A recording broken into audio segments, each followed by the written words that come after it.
Hello friends मैं पुनर्बार आपनालोকক मोर ए new भिडिओटुलै स्वागतम जनाइछु। मैं আজি कचुर गुटी आरु दाइলৰ লগত ডিমৰ দম बनाम। एया मैं कचुर गुटी किटा भालকৈ बॉइल কৰি ললো। एया मैं दाइल एक बाटी লৈছো। दाइलखिनि मैं আগতে তিয়াই থৈছিলো 1 ঘণ্টা মান। एया দুটা আলু বইল কৰি লৈছো।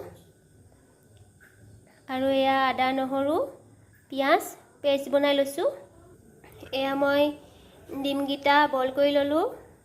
এতিয়া মই ফালি বনাম। এয়া মই প্ৰথমতে ডিমগিটা ফ্ৰাই কৰি লম। এয়া মই হালধি অলপমান দি লৈছো আৰু এয়া নিমখ অলপ দি লৈছো।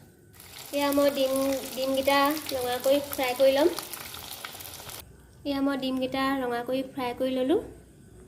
এয়া মই শুকান জলকীয়া দুটামান দি দিছো।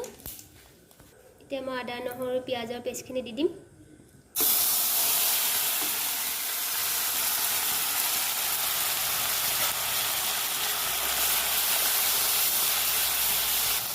এয়া মই হালধি অলপ দি দিছো।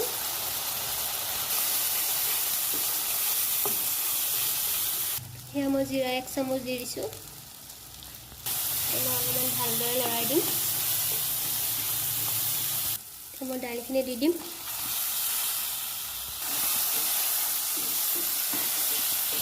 এয়া মই বইল কৰি থোৱা আলুখিনি দি দিছো। এয়া মই সোৱাদৰ জোখত নিমখ 1 চামুচ দি দিছো। মই অলপমান ভালদৰে লৰাই দিম। এয়া মই 5 মিনিট মান ভালদৰে ভাজি লৈছো।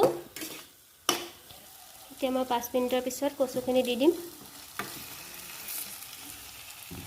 মই ভালদৰে লৰাই দিম।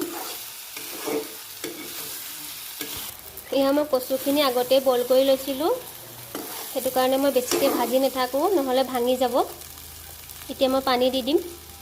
এয়া মই পানী গৰম কৰি থৈছিলো।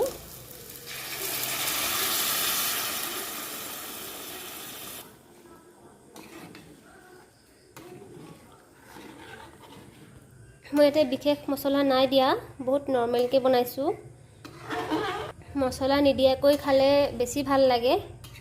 আপোনালোকে গুটি কচু আৰু দাইলৰ লগত ডিমৰ দম খাইছেনে? যদি খোৱা নাই এনেদৰে খাই চাব, খাবলৈ বহুতেই ভাল লাগে। মোৰ ভিডিঅ'টো চাই কেনে পালে আপোনালোকে জনাবচোন কমেন্ট কৰি। আৰু যিসকলে মোৰ ভিডিঅ'টো নতুনকৈ চাইছে প্লিজ মোৰ চেনেলটো সাবস্ক্ৰাইব কৰি দিব। এতিয়া মই ডিমখিনি দি দিম ইয়াতে।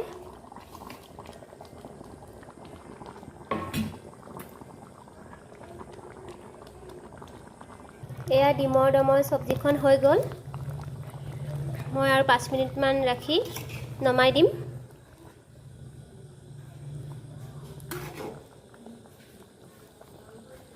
এয়া আমাৰ ডিমৰ দমৰ সবজিখন হৈ গ'ল। আজিলৈ মই ভিডিঅ'টো ইয়াতে সামৰণি মাৰিলোঁ। মই পুনৰবাৰ আন এটা ভিডিঅ' লৈ আপোনালোকৰ মাজলৈ পুনৰ আহিম।